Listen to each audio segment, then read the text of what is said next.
ever watch a story unfold in real time and feel like something isn't just off, but carefully avoided?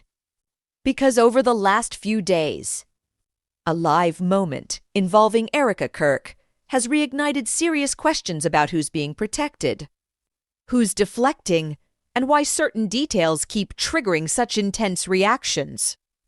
This isn't about accusations. It's about contradictions, public behavior, and a narrative that's becoming harder for many people to reconcile. Before we dig in, take a moment to like this video if you value calm, fact-focused true crime analysis.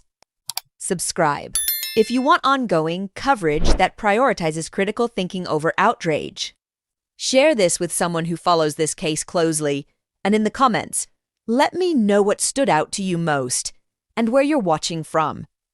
Your perspectives matter here. To understand why this moment has drawn so much attention, we need to clearly reset the context, calmly and without assumption. Erika Kirk is a central figure connected to an ongoing and highly scrutinized case that has remained in the public eye due to unresolved questions, conflicting accounts, and strong public emotions surrounding the events. Candace Owens, a political commentator and media personality, has also become involved publicly by discussing aspects of the case on her platform, questioning elements of the prevailing narrative, and sharing conversations she claims to have had with individuals close to the situation. Up until now, the public has largely been presented with a relatively contained version of events, one where official statements, intermediaries, and selective explanations were expected to settle doubts. But instead of closing the book, those explanations appear to have opened new lines of inquiry. What makes this situation different is not simply disagreement. It's the growing gap between what is being said publicly and what critics argue still hasn't been addressed directly. As more commentary, interviews, and live discussions surface, attention has shifted away from the original incident itself and toward the responses surrounding it, especially when those responses appear emotional, evasive, or sharply defensive. The moment that set this latest wave of scrutiny in motion didn't come from a court filing or an official press release. It came live, in real time, where reactions are harder to script and easier to analyze. During a recent live appearance, Erika Kirk was confronted, not directly, but contextually, with renewed discussion stemming from Candace Owens' public commentary. Rather than the conversation calming concerns, viewers noticed what many described as a sharp shift in tone. What began as an attempt to push back against so-called misinformation quickly became emotionally charged, with visible frustration and defensiveness taking center stage. For many watching, it wasn't the words alone that stood out. It was the intensity of the reaction. The repeated insistence that certain questions should not be asked, the framing of inquiry itself as harmful, and the emphasis on shutting down discussion rather than clarifying disputed points. Candace Owens, for her part, characterized this response as confirmation that her questions were hitting a nerve. She suggested that the reaction wasn't about false claims being corrected, but about protecting something or someone from deeper scrutiny. That framing, whether one agrees with it or not, spread rapidly across social media and brought a new audience into the discussion. This is where public perception began to shift. Because in high-profile cases, especially unresolved ones, strong emotional reactions are often interpreted in multiple ways. To some, they signal pain and exhaustion. To others, they raise questions about transparency. And that's why this live moment mattered. Not because it proved anything, but because it reframed the conversation. At this point in the story, it's essential to slow things down and separate what's being claimed from what can actually be verified. This distinction is where true crime analysis either earns trust or loses it. On one side, there are the claims being circulated publicly. These come largely from commentators and critics who argue that key questions remain unanswered. They point to inconsistencies in timelines, conflicting statements delivered by third parties, and moments where explanations appear to shift depending on the audience. According to these critics, the issue isn't a single disputed fact, but a pattern of selective clarification. On the other side, there is the evidence that has been made publicly available. This includes official statements, secondhand explanations relayed through spokespeople, and limited documentation that supporters say should be sufficient to put speculation to rest. However, much of this material has not been independently released in full, which has fueled ongoing debate. What's important to note here is what has not happened. There has been no comprehensive, transparent walkthrough that directly addresses every point being raised, date by date, claim. Instead, responses have often been partial, indirect, or focused on discrediting the questioner rather than answering the question itself. That gap is where interpretation fills the void. For supporters, the available information is enough, and continued questioning feels invasive or unfair. For skeptics, the lack of direct evidence creates space for doubt, especially when claims are countered with emotional appeals rather than documentation. When details are accurate, they anchor the truth. When they shift, overlap, or remain vague, they become the first-place investigators, and the public look for answers. A central point of contention in this case revolves around when certain events allegedly took place, not just where or with whom. Critics have emphasized that some of the responses offered appear to address the wrong dates or adjacent timeframes, rather than the specific moments being questioned. To them, this feels less like clarification and more like sidestepping.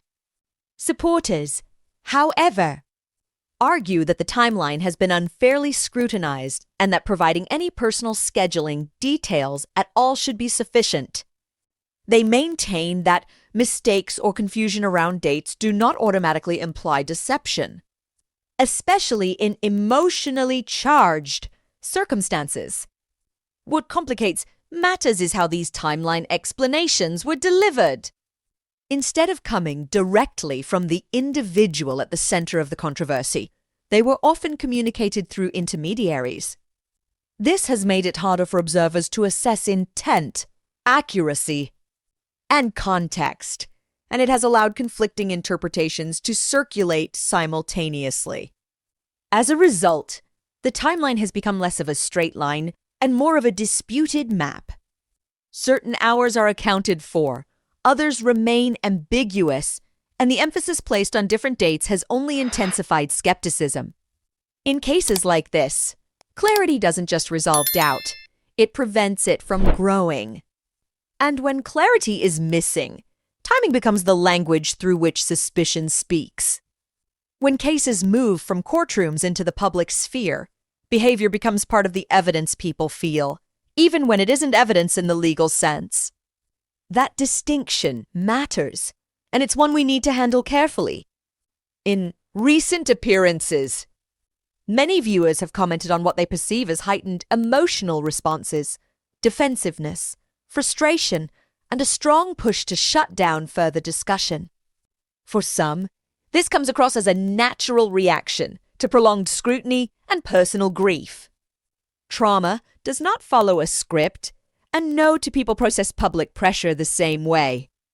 For others, however, these reactions are interpreted differently. Critics argue that repeated efforts to redirect, minimize, or delegitimize questions create the impression that transparency is being avoided. This perception is amplified when responses focus more on the motives of those asking questions than on the substance of the questions themselves. Media dynamics play a role here as well. Live formats reward immediacy, not reflection. emotional. Moments travel faster than measured explanations. And clips stripped of context often shape public opinion more than full statements ever could.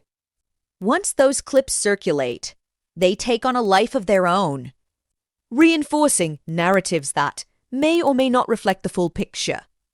What's important to remember is that behavior alone cannot confirm guilt or innocence.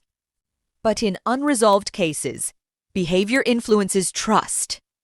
And trust, once fractured in the public eye, is difficult to restore without clear, consistent communication. This tension between emotional response and public expectation is now one of the defining elements of the story. As expected, the reaction to this unfolding situation has been anything but quiet. Once the live moment circulated, commentary spread quickly across social media, podcasts, and independent news platforms, each interpreting the same events through very different lenses. Among the public, reactions have largely fallen into two camps. Some viewers expressed sympathy, arguing that the intensity of the response reflects exhaustion and emotional overload, rather than anything more sinister. They caution against reading intent into moments captured under pressure, especially when grief and public scrutiny collide. Others see the reaction as deeply troubling. They point out that in cases where transparency would resolve speculation, emotional pushback can have the opposite effect, intensifying doubt rather than quieting it. For these observers, the issue isn't disagreement, but resistance to questioning itself. A handful of legal and media analysts weighing in have noted a familiar pattern. When narratives rely heavily on intermediaries, partial explanations, or reactive messaging, confusion tends to multiply. Experts often emphasize that consistency and documentation are the most effective tools for restoring public confidence, not confrontation. What stands out is that this reaction hasn't remained confined to one ideological group or platform. The discussion has crossed typical audience boundaries, suggesting that the concern is not rooted solely in politics or personality, but in a broader discomfort with how information is being managed.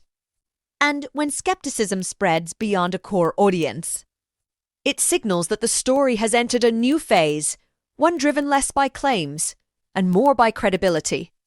At this stage, many observers have begun asking a broader question, not about any single statement or reaction, but about whether the same issues keep repeating. Across multiple moments, critics point to similar themes, questions answered indirectly, explanations arriving late or through third parties, and emotional responses that overshadow factual clarification. Viewed individually, each instance could stress miscommunication currents. Viewed together, some argue they form a recognizable pattern.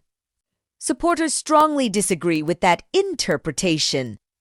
They maintain that what's being framed as a pattern is simply the result of relentless scrutiny and selective amplification by critics. From this perspective, repeated responses are not evasive. Defensive and natural when private grief comes public spectacle. This is where true crime analysis must remain disciplined. Pattern recognition is a tool, not a verdict. It raises questions. It does not answer them. And without full access to records, communications, or independent verification, those questions remain unresolved. What can be said is that the same points of tension continue to resurface, and each reappearance deepens the divide between those who trust the explanations given and those who believe transparency is still lacking. Patterns don't prove intent, but they do influence perception. And perception, once formed, shapes the trajectory of public discourse long before any formal resolution arrives. Cases like this sit at an uncomfortable intersection where human grief, public curiosity, and the pursuit of truth collide. And navigating that space responsibly matters. From an ethical standpoint, there is a balance that must be maintained. On one side is the undeniable reality that individuals involved are real people, experiencing real loss, under extraordinary pressure. No one owes the public their pain, and compassion should never be conditional on performance. On the other side is the principle that truth does not fear scrutiny. When a case carries public significance and unresolved questions, inquiry itself is not an act of cruelty, it's a function of accountability. The challenge is ensuring that questions remain rooted in facts, not fueled by hostility or speculation. For many viewers, this is where faith, morality, or personal values come into play. The belief that justice exists beyond public opinion can be grounding. That even when narratives clash and emotions run high, truth has a way of surfacing in its own time. In the end, no commentator, no viral clip, and no online debate can replace due process. What they can do is remind us why transparency, integrity, and humility matter, especially when the stakes are this high. So where does that leave us? What we have is not a finished story, but an ongoing one shaped as much by reactions and responses as by the original events themselves. A live moment sparked renewed attention, and once again, clarity proved harder to find than controversy. At this point, no single clip, claim, or commentary resolves the deeper concerns being raised. What remains are unanswered questions about communication, transparency, and why certain lines of inquiry continue to trigger such strong resistance. For some, the explanations offered are enough. For others, they fall short. And that tension is the real takeaway here. Not certainty, but discomfort. The kind that lingers when narratives feel incomplete and trust feels fragile. Justice doesn't need outrage to survive. It needs patience, honesty, and time. And while public opinion will continue to shift, the truth, whatever it may be, is not shaped by volume, but by facts. Now I want to hear from you. Do you think this reaction was simply the result of pressure and grief, or did it raise new questions for you? Share your thoughts respectfully in the comments. And if you haven't already, like, subscribe, and share this video to stay informed as this story continues to unfold. Thank you for watching, and I'll see you in the next one.